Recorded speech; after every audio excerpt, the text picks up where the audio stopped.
नमस्कार, उत्तराखंड बुलेटिन में आप सभी का स्वागत है। मैं हूं आपके साथ सपना। सीएम धामी ने तिरंगा यात्रा का शुभारंभ किया। बता दें, उत्तराखंड के मुख्यमंत्री पुष्कर सिंह धामी हल्द्वानी शहर के मिनी स्टेडियम से शहीद पार्क तक निकलने वाली तिरंगा शौर्य सम्मान यात्रा में पहुंचे, जहां तिरंगा लेकर हजारों लोगों के साथ सीएम ने इस तिरंगा यात्रा का शुभारंभ किया। यह यात्रा हाल ही में भारतीय सशस्त्र बलों द्वारा सफलतापूर्वक चलाए गए ऑपरेशन सिंदूर की ऐतिहासिक विजय को समर्पित की जा रही है।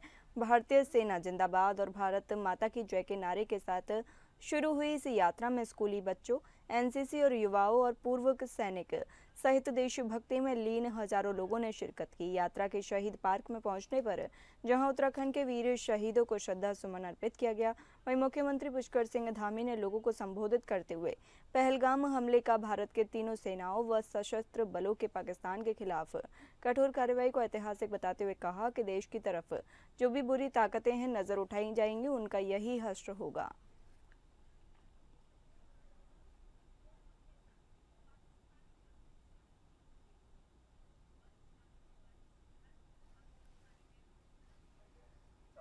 इस 4 दिनों के अंदर ही पाकिस्तान घुटनों पर आ गया, उसको सीज फायर करना पड़ा, युद्ध रोकना पड़ा, गिड़गिड़ाना पड़ा। हम इस बहादुरी के लिए, स्पष्ट नेतृत्व के लिए, दूरदर्शी नेतृत्व के लिए, मजबूत नेतृत्व के लिए जहाँ आदरणीय प्रधानमंत्री जी का धन्यवाद करते हैं, वहीं हम सेनाओं का जिन्होंने शौर्य, पराक्रम और साहस का परिचय दिया, उनका अभिनंदन करते हैं। देवभूमि उत्तराखंड है और देवभूमि के हर घर से, कोई सेना में, कोई अर्धसैनिक बलों में, और तिरंगा शौर्य सम्मान यात्रा में देहरादून हो, चाहे हल्द्वानी हो, टनकपुर हो या कोई स्थान हो हमारा, जहाँ भी आज सैनिकों के सम्मान में यात्रा निकल रही है, जन सैलाब सड़कों पर आ रहा है, इस बात का प्रमाण है कि पूरा देश सैनिकों के साथ है, पूरा देश एकजुट है और भारत की ओर।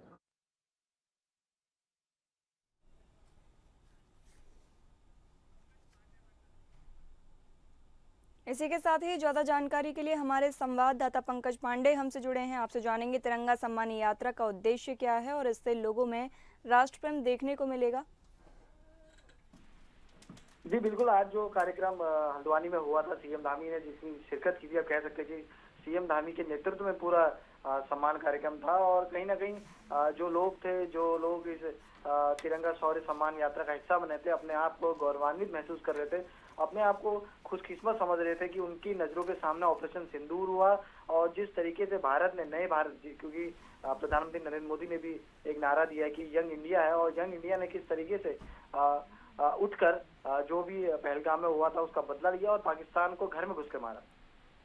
बहुत बहुत धन्यवाद पंकज, हमें यह जानकारी देने के लिए।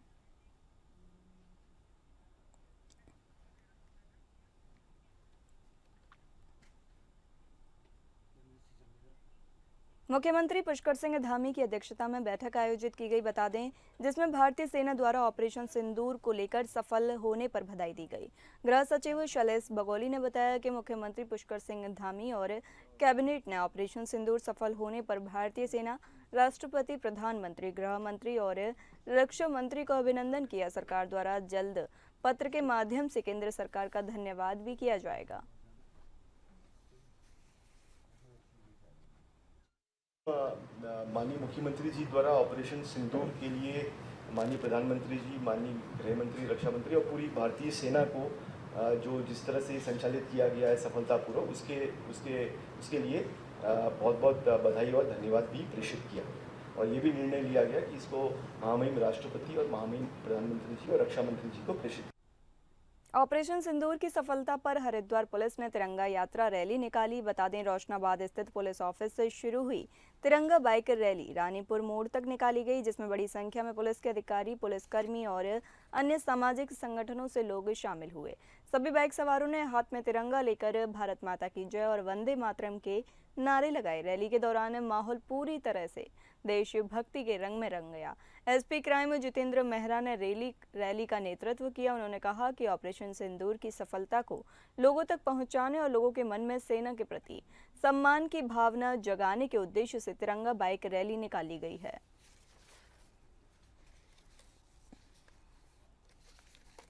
हमारी जो इंडियन आर्मी है, पूरी भारतीय सेना के सम्मान में एक तिरंगा यात्रा हरिद्वार पुलिस द्वारा निकाली जा रही है, जिसमें एएसपी सदर और हमारे रानीपुर कोतवाल और सीपीयू इंस्पेक्टर हितेश, इन सब के काफ़ी अहम योगदान के द्वारा और सहयोग के द्वारा इस रैली को निकाला जा रहा है। और इसमें हम चाहते हैं कि सभी जागरूक भी हो और अपनी जो हमारी आर्मी है उसका सम्मान करें। ऑपरेशन सिंदूर की कामयाबी के बाद देश भर में जश्न का माहौल है। देश भर में भारतीय सेना के सम्मान में तिरंगा यात्रा निकाली गई। इस अवसर पर चमोली जिले में भी भारतीय सेना पर गर्व करते हुए अदम्य पराक्रम एवं शौर्य प्रदर्शन के सम्मान से विशाल तिरंगा यात्रा निकाली गई। प्रभारी मंत्री धन सिंह रावत द्वारा आज गोपेश्वर में तिरंगा शौर्य सम्मान यात्रा में प्रतिभाग किया गया। इस शौर्य सम्मान यात्रा में स्कूली छात्रों ने प्रतिभाग किया और वंदे मातरम, भारत माता की जय के नारे लगाए। इस दौरान इस यात्रा में बीजेपी के कार्यकर्ताओं के साथ ही पूर्व सैनिक संगठन व स्कूली बच्चों और महिलाओं ने बढ़ चढ़कर प्रतिभाग किया।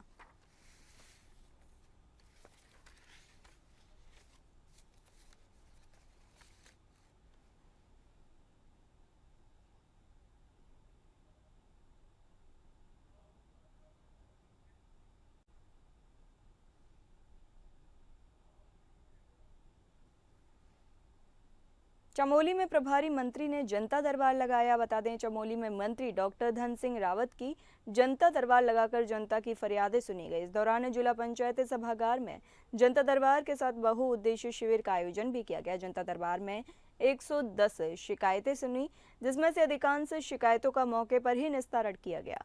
वहीं शेष समस्याओं के शीघ्र निस्तारण करने के निर्देश संबंधित अधिकारियों को दिए गए। शिक्षकों की कमी को लेकर उन्होंने कहा कि एलटी में 1500 शिक्षकों की नियुक्ति होने वाली है। जल्द ही जनपद को 100% शिक्षक उपलब्ध कराए जाएंगे और कहा कि हमारी सरकार लगातार जनता के बीच में रहकर काम कर रही है और उनकी समस्याओं का निदान कर रही है। साथ ही उन्होंने सभी अधिकारियों को सीएम घोषणा के कार्यों को तेजी से पूर्ण करने के निर्देश दिए। बहुउद्देशीय शिविर में अधिकांश शिकायतें सड़क, पेयजल, विद्युत, जंगली जानवरों से नुकसान, शिक्षकों की तैनाती से संबंधित रहीं। इस दौरान प्रभारी मंत्री ने कृषि, उद्यान, पशुपालन, बाल विकास व समाज कल्याण की विभिन्न योजनाओं के लाभार्थियों को चेक भी वितरित किए।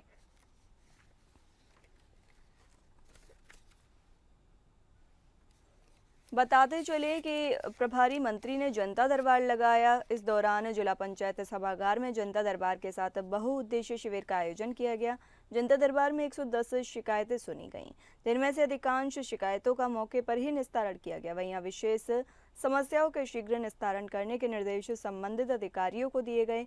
शिक्षकों की कमी को लेकर उन्होंने कहा कि एलटी में 1500 शिक्षकों की नियुक्ति होने वाली है। जल्द ही जनपद को 100% शिक्षक उपलब्ध कराए जाएंगे और कहा कि हमारी सरकार लगातार जनता के बीच में रहकर काम कर रही है और उनकी समस्याओं का निदान भी कर रही है। साथ ही उन्होंने सभी अधिकारियों को सीएम घोषणा के कार्यों को तेजी से पूर्ण करने के निर्देश भी दिए।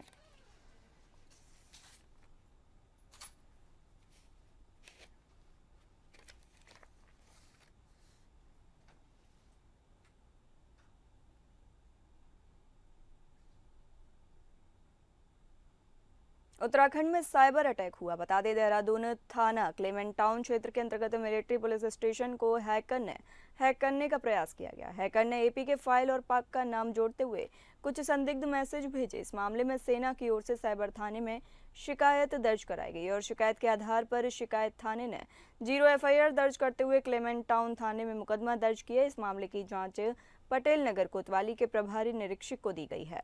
आपको बता दें कि Muzammil Ahmed division provost unit Clement Town ने शिकायत दर्ज कराई है और मिलिट्री पुलिस स्टेशन को 4 और 5 मई को संदिग्ध मैसेज मिले। इन मैसेजेस में यूनिट की सुरक्षा से संबंधित जानकारी हासिल करने की कोशिश की गई। दोनों दिन अलग अलग नंबरों से मैसेज आए। पहले दिन पाक भारत का नाम जोड़ते हुए कुछ अधूरा संदेश और एपी के फाइल भेजी गई। दूसरे दिन एसओपी और पॉलिसी मई 2025 के नाम से एपी के फाइल भेजी गई। हालांकि फाइल को डाउनलोड नहीं किया गया। अगर डाउनलोड कर फाइल इंस्टॉल की गई होती तो स्टेशन का सैन्य सिस्टम ही हैक हो सकता था। सेना ने इसको साइबर हमले का प्रयास मनाते हुए पुलिस को यह सूचना दी। एसपी सिटी प्रमोद कुमार ने बताया कि सेना की ओर से मिली शिकायत के आधार पर साइबर थाने से मिली रिपोर्ट के आधार पर अज्ञात के खिलाफ आईटी एक्ट सहित अन्य धाराओं में मुकदमा दर्ज किया गया है। साथ ही इस मामले की जांच पटेल नगर कोतवाली के प्रभारी निरीक्षक को दी गई है। पुलिस द्वारा उन मोबाइल नंबरों की जांच भी की जा रही है जिनका उपयोग मैसेज भेजने के लिए किया गया है। देखिए, ये जो 14th हमारी इन्फेंट्री डिवीज़न प्रोवोस्ट यूनिट है क्लेमेंट टाउन क्षेत्र की, तो उनका जो मिलिट्री पुलिस कंट्रोल रूम है, तो वहाँ पे 4 और 5 तारीख के दरमियान कुछ अननोन नंबर से कुछ व्हाट्सएप मैसेजेस उनके द्वारा जो है ट्रैक किए गए थे और वो संदिग्ध नंबर थे। उनमें कोई एपीके फाइल जैसा कि बताया जा रहा है कि कोई फाइल वगैरह थी। उस फाइल के माध्यम से जो सिक्योरिटी ब्रीच है या जो हमारे क्लेमेंट टाउन आउटपोस्ट या जो यूनिट की सिक्योरिटी संबंधित कोई जानकारी है, तो उसको गैदर करने की कोशिश, जैसा कि वादी के द्वारा बताया गया, वो की गई थी। तो उनकी वादी की तहरीर के आधार पर इसमें एफआईआर हमारे द्वारा जो सुसंगत धाराएं हैं आईटीएफ की, वो दर्ज कर ली गई है और उसमें इंस्पेक्टर पटेल नगर जो हैं, तो उनको वादी बनाया गया है। और आगे जैसे भी इसमें, क्योंकि ये टेक्निकल इन्वेस्टिगेशन है, जो नंबर हैं जिससे मैसेजेस आए हैं, तो उनको भी डिटेल में उनको ट्रैक किया जाएगा, उनका डिटेल निकाला जाएगा और जो भी इससे संबंधित होगा तो उसके विरुद्ध फिर कार्रवाई इसमें की जाएगी। इसी के साथ ही ज़्यादा जानकारी के लिए हमारे संवाददाता सतीश कोठारी हमसे जुड़े हैं। आपसे जानेंगे, उत्तराखंड में साइबर अटैक हुआ है, अब तक जांच में क्या कार्रवाई की जा रही है और क्या सामने आया है?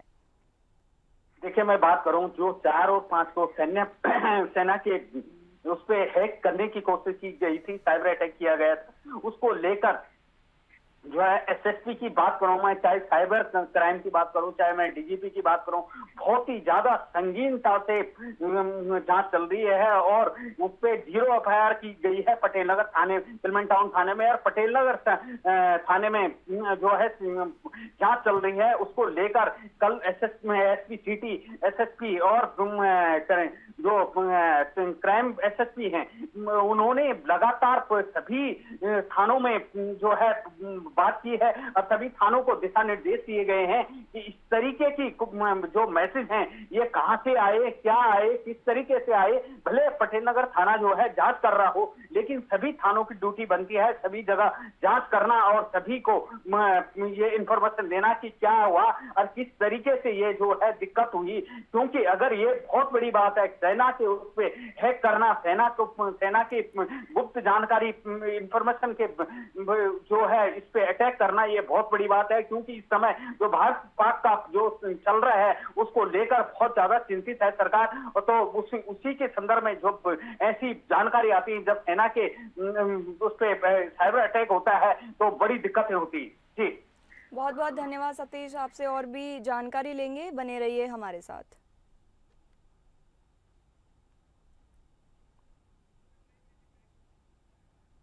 चलिए बढ़ते हैं अगली खबरों पर। पौड़ी में 6वें राज्य वित्त आयोग की बैठक आयोजित की गई। बता दें, भवन सभागार में नगर निगम, नगर पालिका परिषद और नगर पंचायतों व जिला पंचायतों के प्रतिनिधियों के साथ यह बैठक आयोजित की गई। बैठक में जनप्रतिनिधियों ने निकाय प्रबंधन की समस्या व नए कार्यों के लिए बजट आवंटन बढ़ाए जाने की बात रखी। बैठक में नगर निगम कोटद्वार के मेयर शैलेंद्र रावत ने बताया कि कोटद्वार में मल्टी स्टोरी पार्किंग, कार्यालय भवन, पार्क सहित अन्य कार्यों के लिए बजट की आवश्यकता है।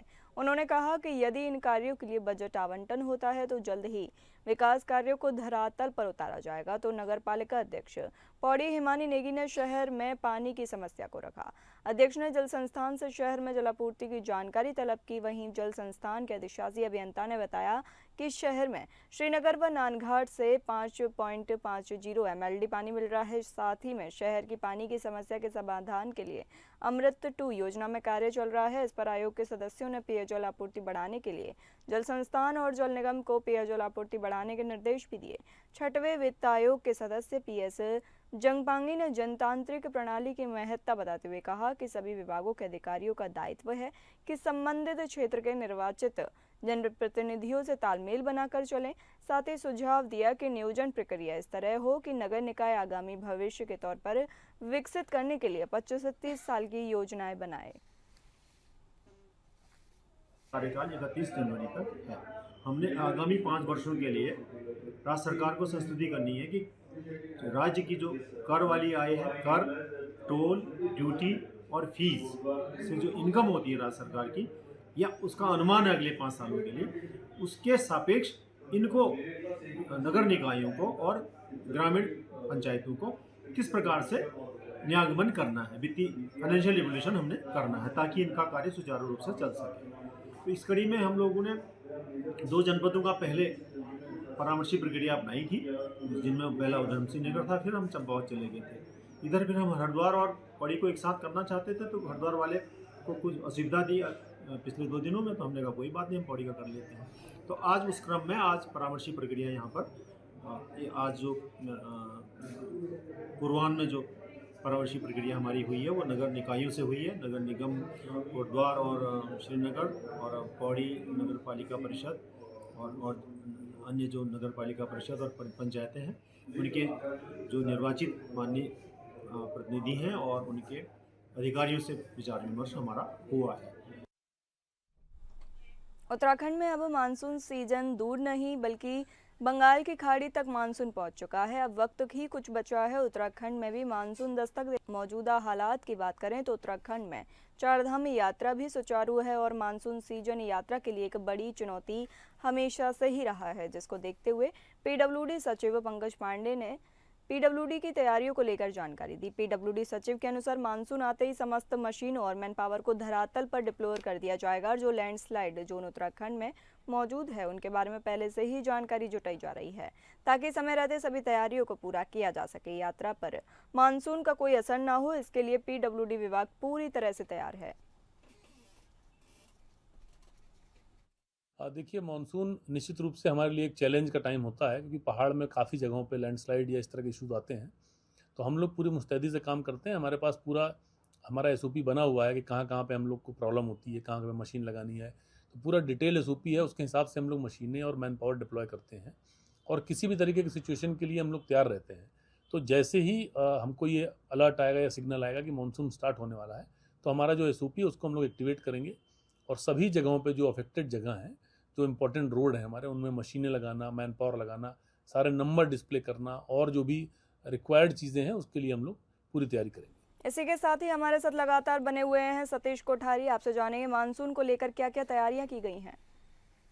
देखिए, मैं बात करूं, चारधाम यात्रा चल रही है। चारधाम यात्रा को लेकर काफी सजग है सरकार, और सरकार ने खास करके जो चारधाम के रूट हैं उनमें पीडब्ल्यूडी विभाग की बात करूं तो पीडब्ल्यूडी विभाग बिल्कुल ही सजग है और सिर्फ चारधाम यात्रा ही नहीं बल्कि अन्य रूटों पे भी जो बड़ी दिक्कतें होती हैं, क्योंकि मानसून सीजन आने वाला है। मानसून सीजन के जैसे ही आता है वैसे आपदा की दृष्टि हो जाती है और चारधाम यात्रा के अलावा जो अन्य रोड हैं, वो जो ब्रांच रोड होती हैं, उनमें जगह जगह लैंडस्लाइड हो जाता है, क्योंकि पहाड़ी क्षेत्र है। पहाड़ी क्षेत्रों में बहुत ज्यादा लैंडस्लाइड की दिक्कत हो रही है और जब से ऑल वेदर रोड बनना तब से जो है वहां भी भूत दशाओं का बहुत ज्यादा चलन हो रहा है। जगह जगह भूत दशा हो रहा है, क्योंकि अभी कच्ची है वो जगह जहां जहां जो है कटिंग हुई थी रोड की, तो भूत दशाओं के कारण बड़ी दिक्कतें हो रही हैं। तो लगभग 256 जो है पोकलैंड लगा रखे हैं, जेसीबी लगा रखे हैं और जगह जगह हर जहां पे ज्यादा दिक्कतें हैं, लैंडस्लाइड की जगह है जहां पे, वहां पे हर उस पे एक जेसीबी और 4 लोग और एक पोकलैंड लगाई गई है और अन्य जगह पे एक जेसीबी लगाई गई है और जो 2-3 कर्मचारी पीडब्ल्यूडी के वो लगाए गए हैं कि कहीं पे कोई दिक्कत ना हो। चाहे मैं बात करूं चारधाम श्रीनगर की बात करूं, श्रीनगर में जो सिरोबगढ़ है, श्रीनगर रुद्रप्रयाग के बीच, वो सबसे ज्यादा संवेदनशील जगह मानी जाती है, तो वहां पे खास ध्यान रखा जाता है। साथ में मैं बात करूं ये जोशीमठ, तो वहां पे कुछ जगह बहुत ही ज्यादा संवेदनशील है, उन जगहों में एक जेसीबी एक पोकलैंड की व्यवस्था प्रॉपर की जाती है और एक अधिशासी अभियंता के साथ साथ लगभग 4 से 6 कर्मचारी होते हैं जो कि इन रूटों पे जो निगरानी करते हैं और जो है अलार्म सिस्टम भी बहुत सारी जगह पे लगा रखा है कि कहीं पे दिक्कत हो तो तुरंत करके जो है वो कराया जाए और यात्रियों को संभलने का मौका मिले। जी, बहुत बहुत धन्यवाद सतीश, ये जानकारी हमें देने के लिए।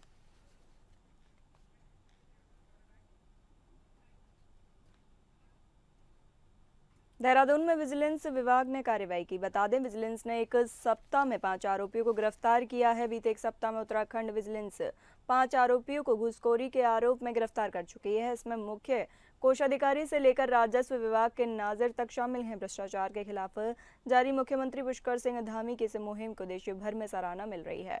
मुख्यमंत्री के 3 साल के कार्यकाल में 150 से अधिक घूसखोरी करने वाले सक्रिय कर्मचारी और अधिकारियों को जेल की सलाखों के पीछे भेजने का कार्य किया गया है।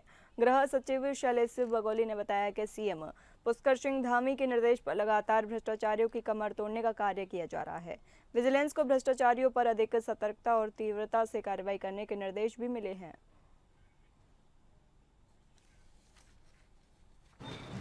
इसमें देखिए माननीय मुख्यमंत्री जी के स्पष्ट निर्देश हैं कि इस तरह की जो गतिविधियां हैं, भ्रष्टाचार हो रहा है, उसको किसी भी दिशा में बर्दाश्त नहीं किया जाएगा। और काफ़ी सारी कार्रवाई जो है इसमें विजिलेंस डिपार्टमेंट के द्वारा की जा रही है।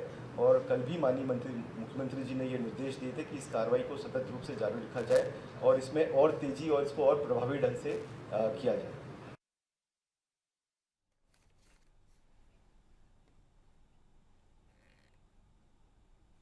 देहरादून आरटीओ ने अभियान चलाकर अवैध रूप से चल रही ई ऑटो और ई रिक्शा पर कार्रवाई की है। बता दें, जिन ऑटो ई रिक्शा का इस्तेमाल आम लोगों की आवाजाही के लिए किया जाना था, उनका इस्तेमाल बतौर लोडर वाहन किया जा रहा था, जिस पर चालानी कार्रवाई करते हुए आरटीओ द्वारा कई ऐसे वाहन सीज भी किए गए।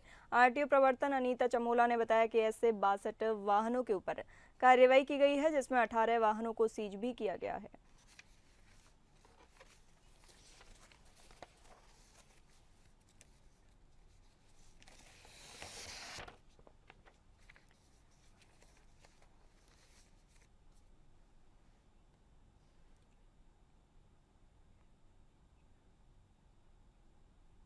और बड़ी खबर, एम्स की एयर एम्बुलेंस केदारनाथ के पास से क्रैश हो गई। बता दें, यह हेलीकॉप्टर एक मरीज को लेने के लिए गया था। बताया जा रहा है कि हेलीकॉप्टर की इमरजेंसी लैंडिंग के दौरान यह हादसा हुआ है। हेलीकॉप्टर के पिछले हिस्से में टूट पड़ी है। बताया जा रहा है कि डिसबैलेंस होने की वजह से हेलीकॉप्टर की हार्ड लैंडिंग करनी पड़ी, जिसके दौरान यह हादसा हो गया। हेलीकॉप्टर में पायलट सहित 3 लोग सवार थे। इन 3 लोगों में से 2 एम्स के डॉक्टर भी शामिल थे।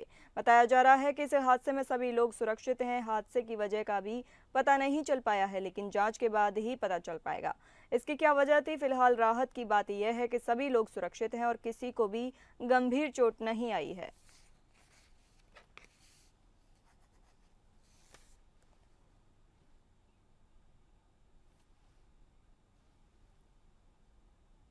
इसी के साथ ही ज्यादा जानकारी के लिए हमारे संवाददाता सतीश कोठारी लगातार हमसे बने हुए हैं। आपसे जानेंगे कि कैसे ये हादसा हो गया।